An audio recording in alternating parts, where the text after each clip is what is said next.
Assalamualaikum warahmatullahi wabarakatuh.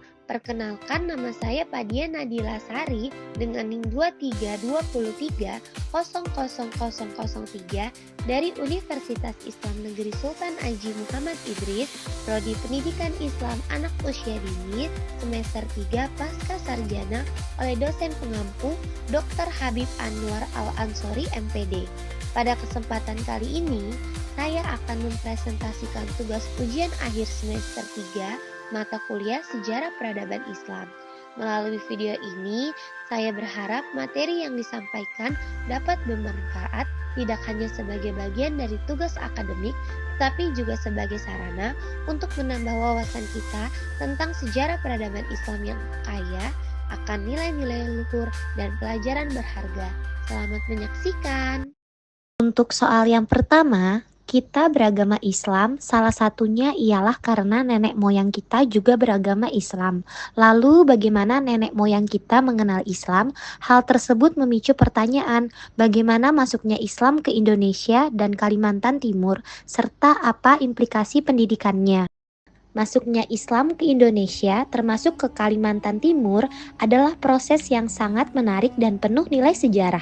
Islam tidak masuk secara tiba-tiba, melainkan melalui proses bertahap yang melibatkan perdagangan, pernikahan, dakwah, dan asimilasi budaya. Berikut adalah penjelasan tentang bagaimana Islam masuk ke Indonesia, khususnya Kalimantan Timur, serta implikasinya terhadap pendidikan. Yang pertama, masuknya Islam ke Indonesia. Islam masuk ke Indonesia sekitar abad ke-7 hingga ke-13 melalui jalur perdagangan. Para pedagang Muslim dari Gujarat, Persia, dan Arab datang ke Nusantara untuk berdagang rempah-rempah. Kontak intensif antara pedagang Muslim dengan penduduk lokal membawa pengaruh besar dalam memperkenalkan Islam. Proses penyebaran Islam ini juga dibantu oleh pernikahan. Para pedagang Muslim menikah dengan wanita lokal dan melalui keluarga, ajaran Islam mulai dikenal. Peran ulama dan wali. Di Pulau Jawa, Wali Songo memainkan peran penting dalam menyebarkan Islam dengan pendekatan budaya yang lembut seperti melalui seni, wayang, dan adat lokal. Kekuasaan politik. Setelah Islam diterima oleh raja-raja atau penguasa lokal, rakyat pun secara bertahap mengikuti agama Islam. 2. Masuknya Islam ke Kalimantan Timur. Islam masuk ke Kalimantan Timur melalui jalur yang serupa, yakni perdagangan. Kalimantan Timur merupakan bagian dari jalur perdagangan internasional pada masa itu, terutama di Kesultanan Kutai. Ada beberapa hal yang menjadi kunci penyebaran Islam di wilayah ini. Perdagangan di pesisir. Kota-kota pesisir seperti Samarinda dan sekitarnya menjadi tempat masuknya Islam. Peran Kesultanan Kutai Kartanegara. Kesultanan Kutai yang sebelumnya beragama Hindu mulai memeluk Islam sekitar abad ke-16. Raja Aji, Raja Mahkota bergelar Sultan Haji Muhammad Idris adalah salah satu tokoh penting yang membawa Islam sebagai agama resmi di Kutai. 3. Implikasi pendidikan dari masuknya Islam. Masuknya Islam ke Indonesia, termasuk Kalimantan Timur, memberikan dampak yang sangat besar pada sistem pendidikan. Berikut adalah beberapa implikasinya. Lahirnya lembaga pendidikan Islam. Dengan masuknya Islam, mulai bermunculan lembaga-lembaga pendidikan seperti pesantren, madrasah, dan surau. Di tempat-tempat ini, masyarakat diajarkan tentang Al-Quran, hadis, fikih, dan ilmu agama lainnya. Transformasi nilai dan budaya. Pendidikan Islam tidak hanya mengajarkan agama, tetapi juga membentuk nilai-nilai sosial seperti kejujuran, gotong royong, dan keadilan. Nilai-nilai ini kemudian menjadi bagian dari budaya masyarakat Kalimantan Timur. Pengaruh pada kurikulum pendidikan. Hingga hari ini, masuknya Islam mempengaruhi kurikulum pendidikan nasional. Pendidikan agama Islam menjadi salah satu mata pelajaran wajib di sekolah-sekolah. Pembentukan identitas masyarakat. Pendidikan Islam turut membentuk identitas masyarakat Kalimantan Timur sebagai komoditas yang religius. Tradisi keislaman seperti peringatan Maulid Nabi dan kegiatan pengajian menjadi bagian tak terpisahkan dari kehidupan sosial. Soal nomor 2. Setelah 14 abad Nabi wafat, peradaban Islam mengalami masa-masa kejayaan dan keterpurukan. Terdapat beberapa faktor yang melatar belakanginya. Coba jelaskan faktor-faktor yang menjadi pendukung dari masa kejayaan dan faktor-faktor yang menjadi penyebab keruntuhan dari Khulafaur Rasyidin dan dinasti-dinasti dalam sejarah peradaban Islam. Masa kejayaan dan keruntuhan peradaban Islam merupakan hasil dari beberapa faktor, baik internal maupun eksternal. Mari kita telaah secara rinci, mulai dari Khulafaur Rasyidin hingga dinasti-dinasti besar dalam sejarah Islam. 1. Khulafaur Rasyidin. Periode ini adalah masa pemerintahan 4 khalifah pertama setelah wafatnya Nabi Muhammad SAW, yaitu Abu Bakar, Umar bin Khattab, Utsman bin Affan, dan Ali bin Abi Thalib. Faktor kejayaan: kepemimpinan yang bijaksana dan adil. Khalifah Abu Bakar dan Umar sangat tegas dalam menegakkan hukum Islam dan mengkonsolidasi kekuatan Islam setelah wafatnya Nabi. Ekspansi wilayah: di bawah kepemimpinan Umar bin Khattab, wilayah Islam meluas secara signifikan, mencakup Persia, Mesir, dan sebagian besar wilayah Bizantium. Hal ini memberikan sumber daya ekonomi dan budaya yang besar, kesederhanaan dan kedekatan dengan rakyat. Para khalifah hidup sederhana dan tidak menganggap diri mereka sebagai penguasa yang jauh dari rakyat, sehingga mendapat kepercayaan penuh dari masyarakat. Faktor keruntuhan: perpecahan wilayah. Abbasiyah mengalami pelemahan karena munculnya dinasti-dinasti lokal yang otonom, seperti dinasti Fatimiyah di Mesir dan dinasti Umayyah di Spanyol. Invasi Mongol. Puncak dari keruntuhan Abbasiyah terjadi pada 1258 Masehi ketika Hulagu Khan dari Mongol menyerang Baghdad dan menghancurkan kota, mengakhiri kekuasaan Abbasiyah di Timur Tengah. Dinasti-dinasti lain dalam sejarah Islam.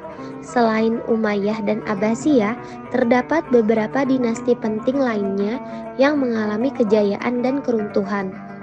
Dinasti Fatimiyah. Dinasti Syiah ini menguasai Mesir dan Afrika Utara. Kejayaan mereka terletak pada kemampuan ekonomi dan arsitektur, tetapi akhirnya runtuh karena konflik internal dan serangan dari luar, terutama oleh dinasti Ayyubiyah di bawah Sultan Salahuddin Al-Ayyubi, dinasti Seljuk, dan Turki Utsmani. Dinasti Turki Utsmani mencapai puncak kejayaan pada masa Sultan Sulaiman Al-Qauni, tetapi mengalami penurunan di akhir abad ke-17 karena korupsi, kelemahan militer, dan tekanan dari Eropa. Utsmani akhirnya runtuh setelah Perang Dunia I yang memicu berdirinya negara-negara modern di Timur Tengah. Faktor umum yang menjadi penyebab kejayaan: pemimpin yang kuat dan berwibawa, kepemimpinan yang adil dan strategis memungkinkan pengembangan ekonomi, militer, dan ilmu pengetahuan. Ekspansi wilayah, mengontrol rute perdagangan dan sumber daya alam, memperkuat perekonomian. Kemajuan ilmu pengetahuan, budaya intelektual yang tumbuh subur, dan interaksi dengan berbagai peradaban lain memperkaya perkembangan peradaban Islam. Faktor umum penyebab keruntuhan: perpecahan internal dan sektarian, konflik di dalam kekhalifahan atau dinasti, baik karena suksesi maupun perbedaan ideologis, seringkali memicu ketidakstabilan, korupsi, dan kelemahan moral pemimpin.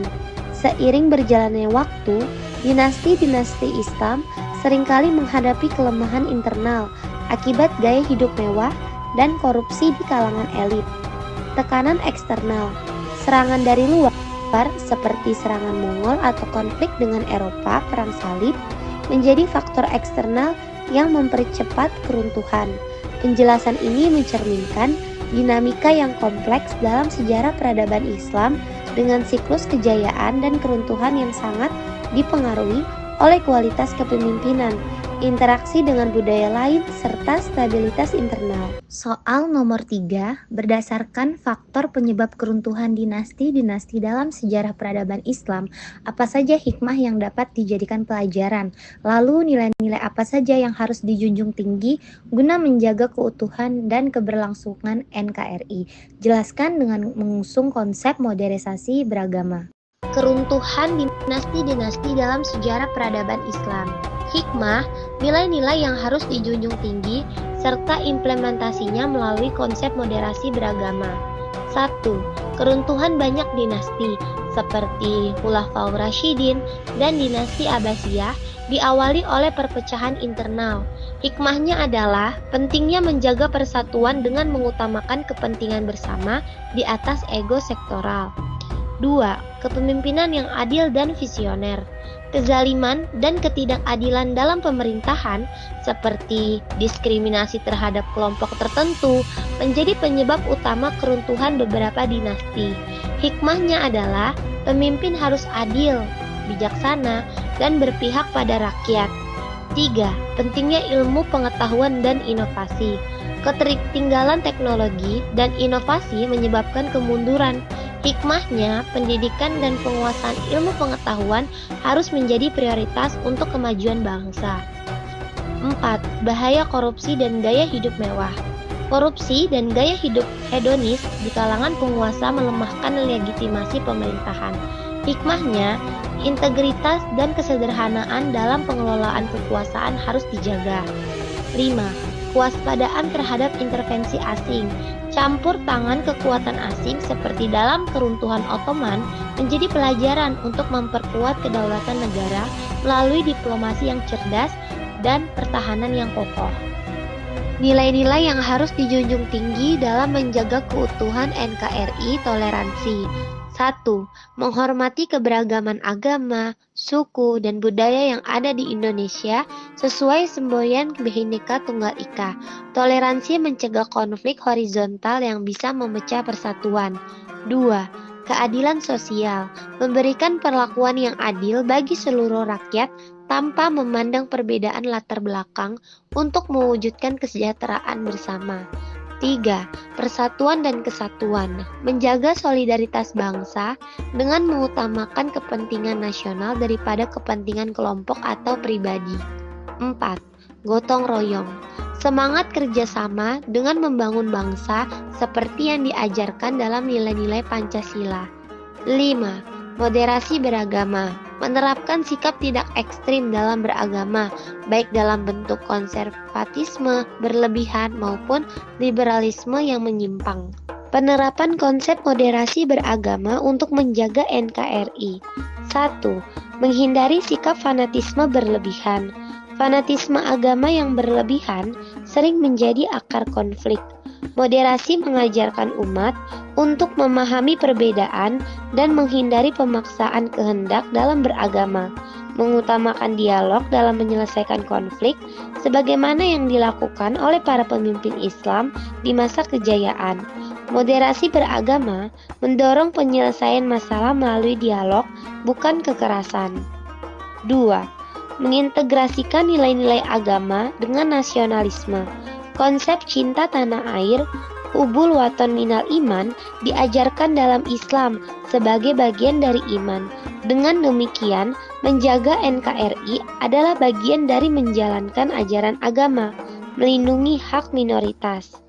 3. Moderasi beragama mengajarkan umat untuk melindungi hak-hak kelompok minoritas, baik dalam konteks agama maupun suku, sesuai dengan prinsip keadilan. 4. Mendorong pendidikan inklusif. Pendidikan berspektif moderasi beragama menanamkan nilai-nilai toleransi dalam keberagaman sejak dini untuk mencegah radikalisme.